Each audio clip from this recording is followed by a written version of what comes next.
Today we are making a very classic base sauce from Italy, mostly from Genova. I will tell you that right after the sigla.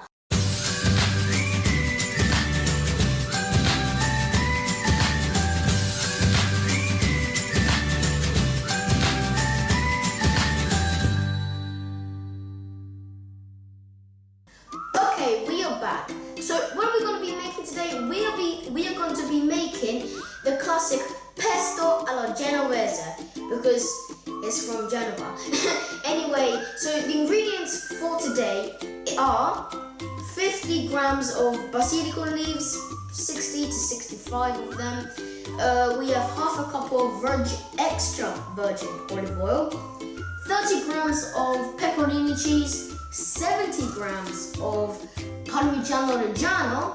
We have 2 cloves of garlic and 15 grams of pine nuts and just a little extra 4 to 5 grams of coarse salt.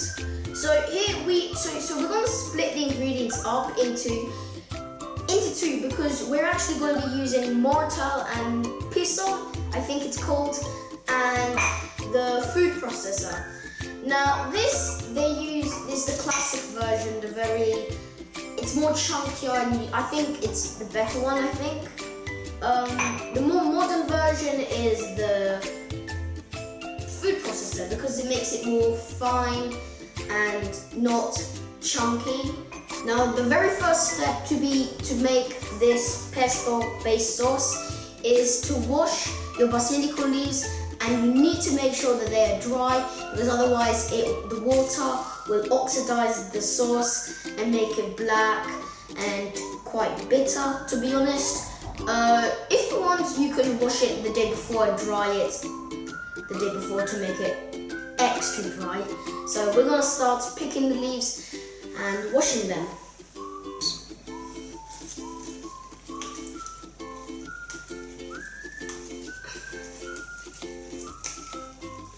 Now I just finished washing my basilico leaves and they're pretty dry, but I'm gonna let them dry even more because, yeah. So the first step is to put the pine nuts and the salt. So if you can put that there, put the pine nuts. Now remember, I split it into half, so what I said earlier is now split into half. So we can put that in there. Now, we don't put the garlic. We don't put the garlic now, we just start chopping. Now you want to, how do you explain this? You don't want to do this. You want to, obviously, yeah, grind it, but not like this, like you're smashing it.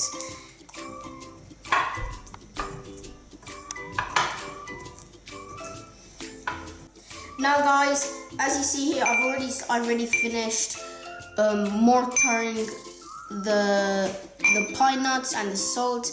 Doesn't have to be like really polarized. It just has to be, you know, combined together. So the next step is to put your garlic. Now I already chopped 1 clove of garlic because, you know, split it in half just to make it easier. So we're gonna put it in here. You want to put everything because the garlic really stands out. You can really taste the garlic in the base sauce. So yeah. Okay, next step, the basilico. So we just want to chop it like, you know, with your hands just, and then put it in here, blah. Just really easy, to be honest.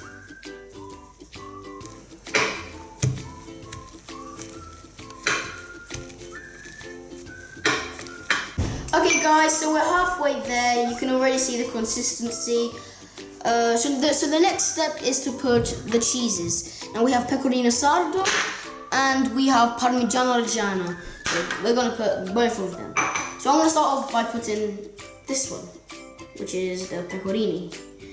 Now, when you're making pesto, you don't need to make it as in like certain amounts of ingredients.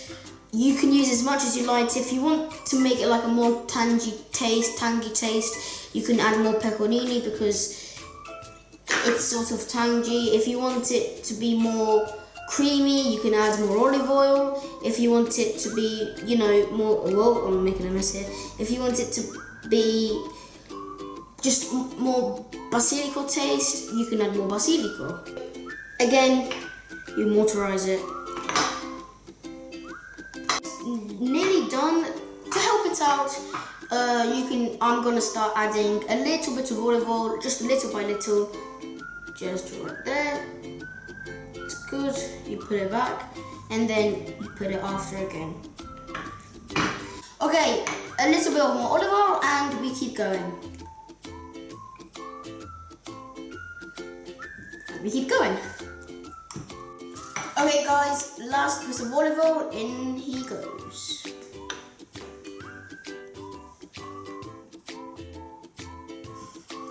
And we keep going.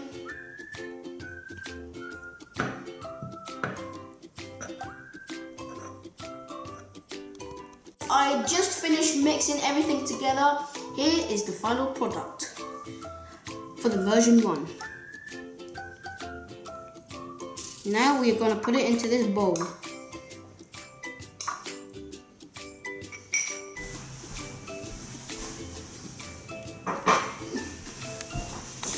Okay guys, the hand one it took me around 30 minutes.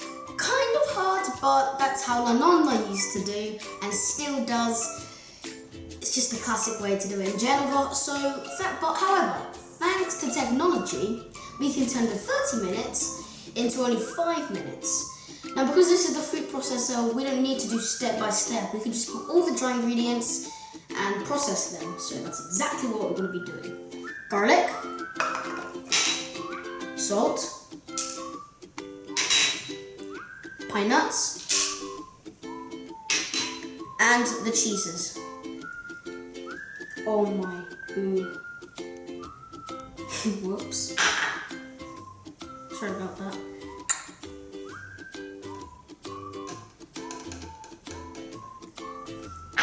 And we close it.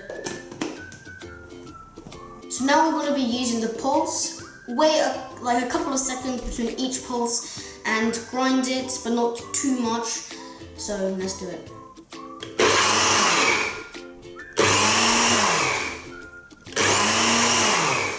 And now we put the basil. But guys, first of all, the smell already coming to me.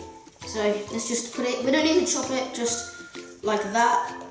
Just simple, you know, really simple. Whoops. Just put this bit over there. And we do it again.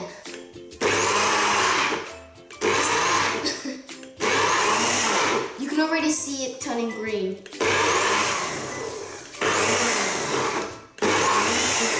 Okay guys, next step, we put the olive oil. Now you don't need to do it one by one, you can just put it all in. All in. The smell, guys, is just getting to me, so good. We put that there. We can close this. And now we do it again. Only gentle, like a couple of seconds. In between. Now we put it in to this bowl.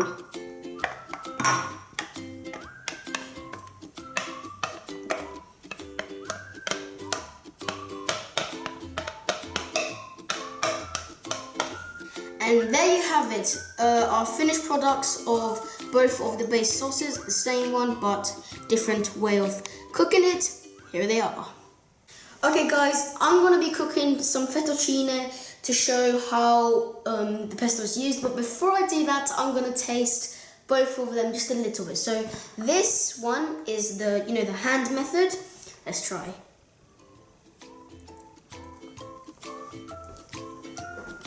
Oh my goodness, guys, you can really taste everything together.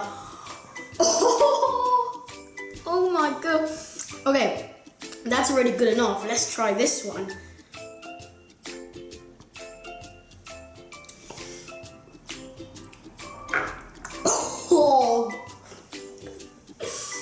They're both amazing. And I'm just gonna show you what I'm gonna be cooking and to use this base sauce in the fettuccine. Let's go. Okay guys, I'm gonna start cooking the fettuccine. First step, turn on the water. Okay guys, the water is boiling. Now for the salt. Now if you know how to cook pasta, you always need to put salt. And as well, I also see like lots of chefs, even big chefs, put olive oil in their pasta water.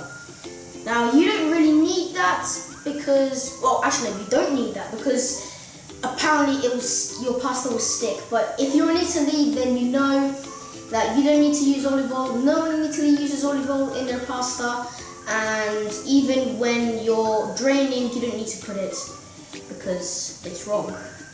Okay guys, now for the pasta. This is fettuccine, so I'm going to be doing it one by one.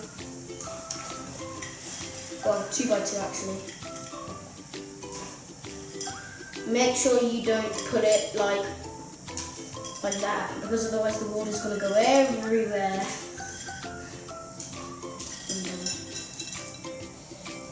We can put that plate there and wait until the pasta cooks.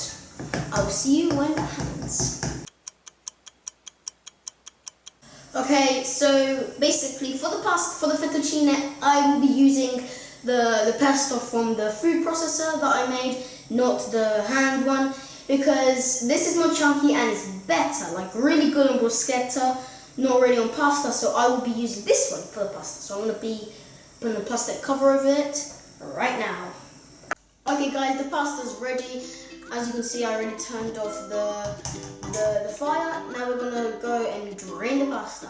Quick thing, as I said, do not use olive oil. If you go to Italy and you see people making pasta, they do not use olive oil.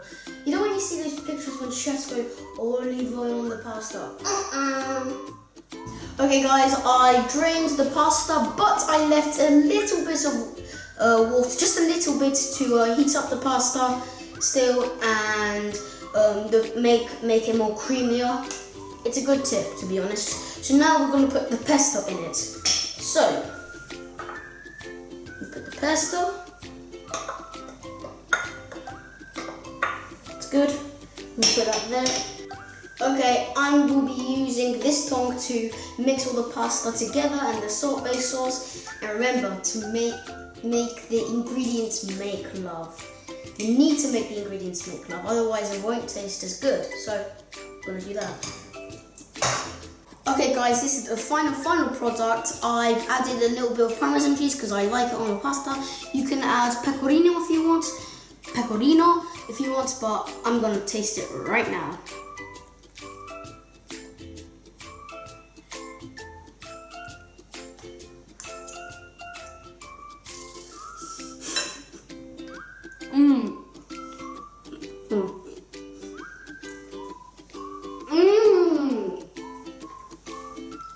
So good, guys.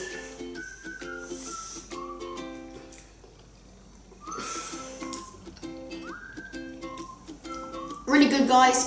So that's the end of the video here.